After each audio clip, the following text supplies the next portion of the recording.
भाई मैं अभी बैठा हूँ गोवर्धन मथुरा, इसके बस स्टॉप पे। इसका बस स्टॉप भी चकाचक है भाई, देखने लायक है। अच्छा, खास करके अभी मैं मथुरा से यहाँ आया तो इलेक्ट्रिक बस से, और किराया था 35 रुपये, सिर्फ 35 रुपये। AC बस, इलेक्ट्रिक बस। ये देखो, ये मेरे सामने वाली बस, इसी बस से मैं आया है ना।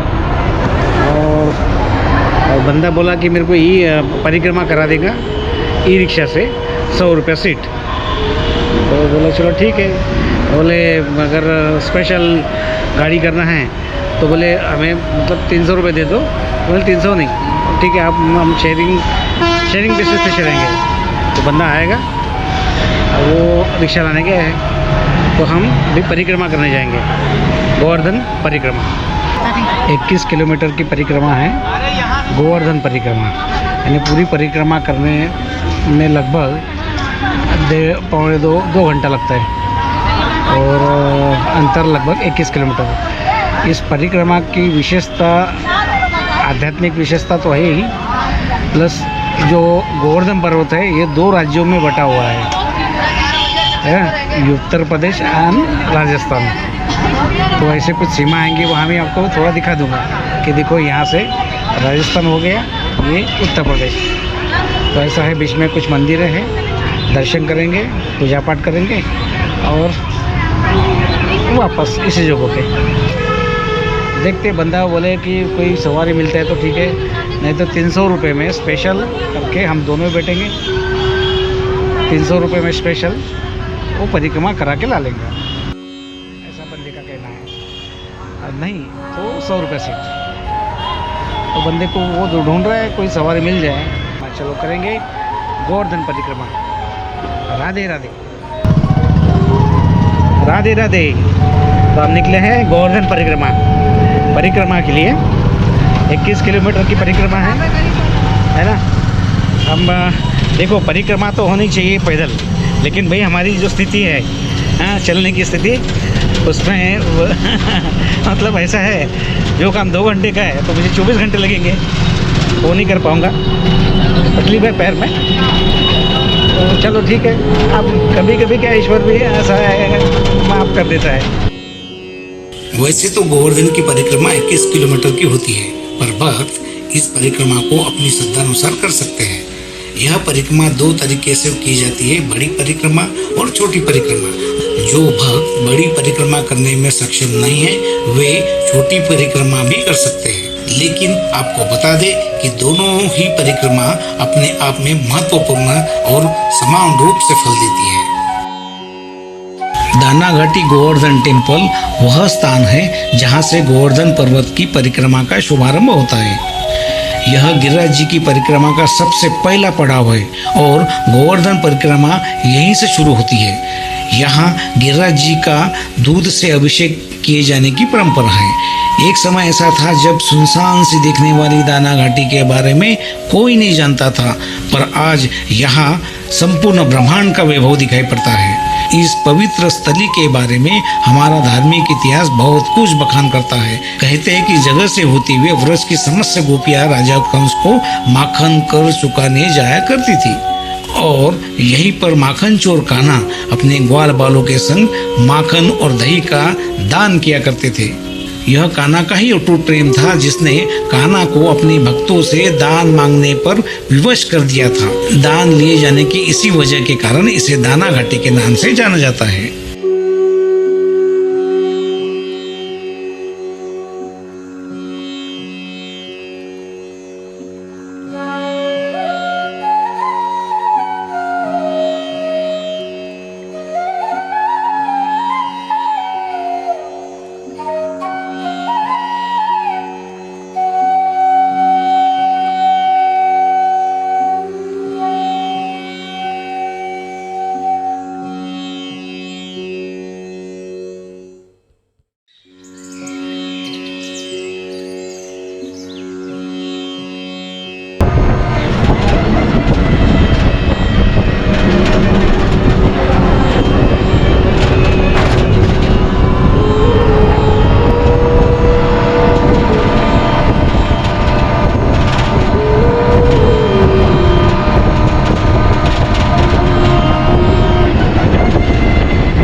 लोटांगन, हाँ जिसे हम मराठी में लोटांगन बोलते हैं, मतलब सो के जहाँ सोए, जहाँ हाथ जहाँ तक हाथ जाते वहाँ से फिर से सो के ऐसे सोते सोते परिक्रमा करते हैं। तो उनको लगभग 7 से 8 दिन भी लगता है, ऐसा कहते ऐसा लोग बोलते हैं।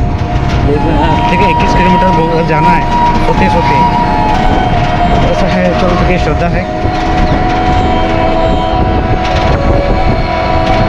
ये पैदल परिक्रमा करने वाले लोग पैदल,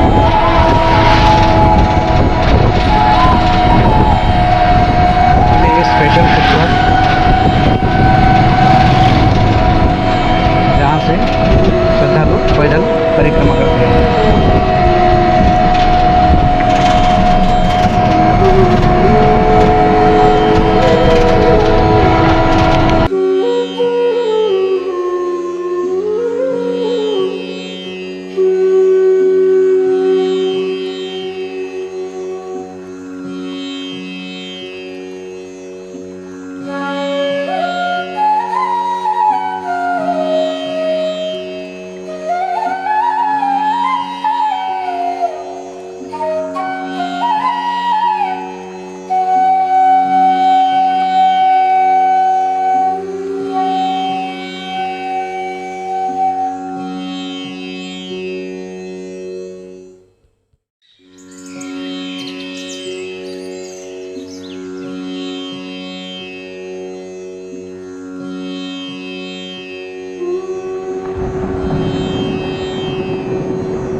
राजस्थान में आ गए। अच्छा भाई, यही जो प्लेस है जो आपको बोला था मैंने कि पीछे में जो गया, यही जो सीमा है, यहाँ से राजस्थान चलो गया है ना। इसके पहले उत्तर प्रदेश और यहाँ से राजस्थान।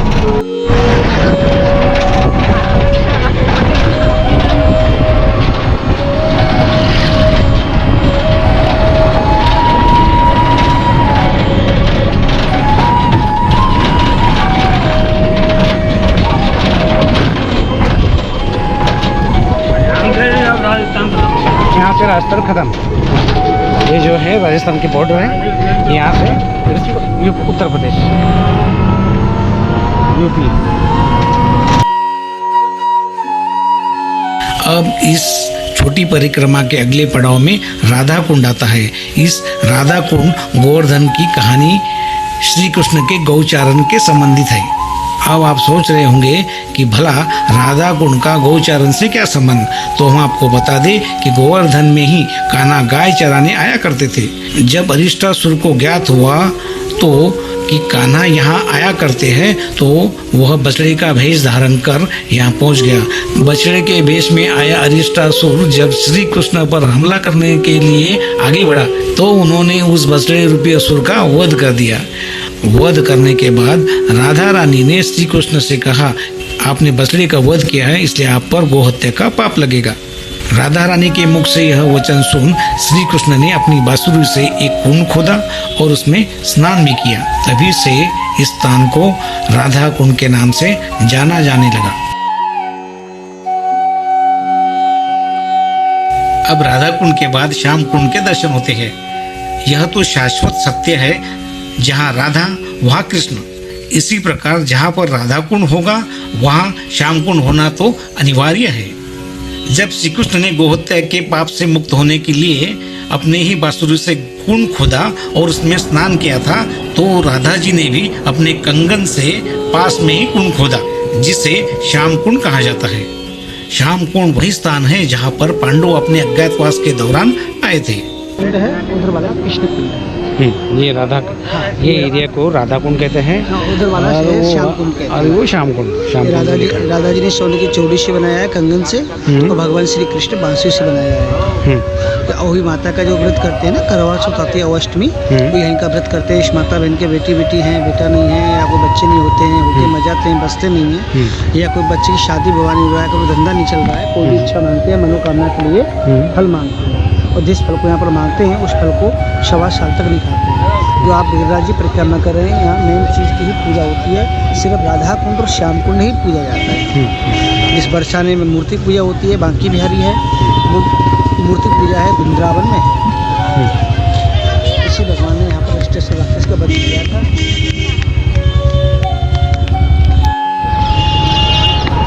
देखो कैसा है भाई, यहाँ आते अपन लोग श्रद्धा से, श्रद्धा ठीक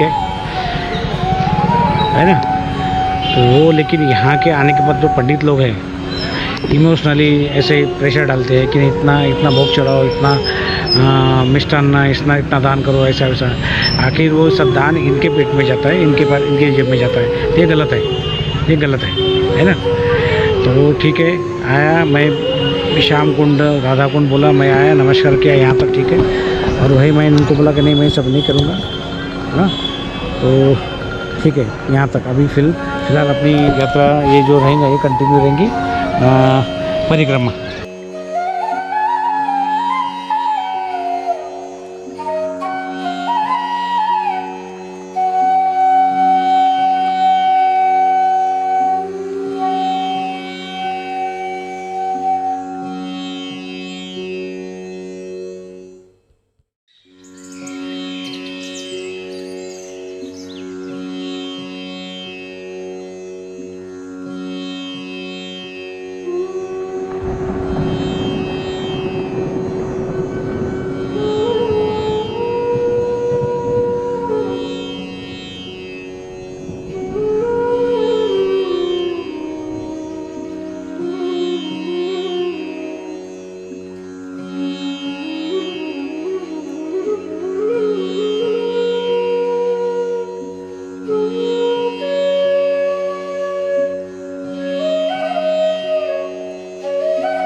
अभी मैं आया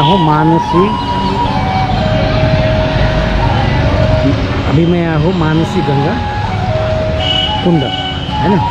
तो भाई यहाँ कैसे कि अभी परिक्रमा करते करते ऐसे जैसे राधा कृष्ण कुंड, इसके बाद में मानसी कुंड, ऐसे बिजली से छोटे छोटे मंदिर हैं, उसकी परिक्रमा करते करते ये सब आता है, ये सब आता है गोवर्धन परिक्रमा में, हाँ।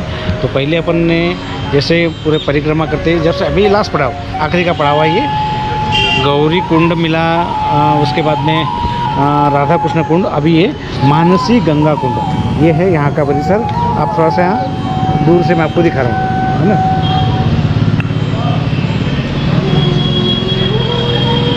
ये है मानसी गंगा कुंड।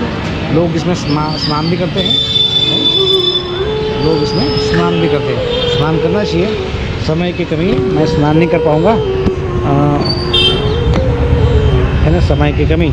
भी हमारा ये आखिरी पड़ाव, बस हमारी परिक्रमा अभी ख़त्म होने आ रही है।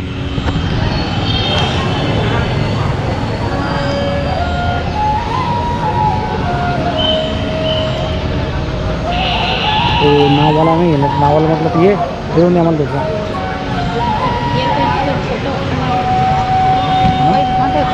कशी फोटो काय निघेल मागे, काय निघेल, घर निघणार नहीं तो फवारा नहीं है।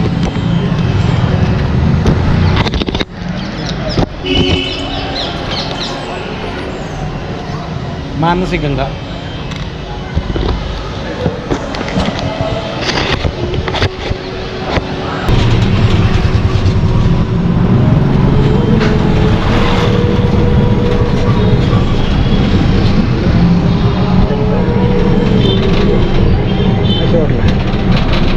परिक्रमा समाप्त हो गई। चलो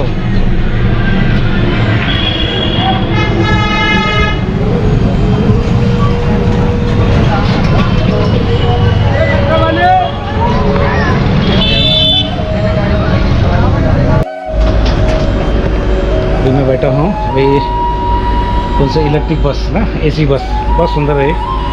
हाँ, मेरे घर से किराया आते समय में 35 रुपये किराया है ना, गोवर्धन चौराहे से लेके गोवर्धन तक, बस स्टॉप तक, है ना। अब जाते समय उतना ही किराया समझो। अच्छी है, comfortable AC bus, electric bus.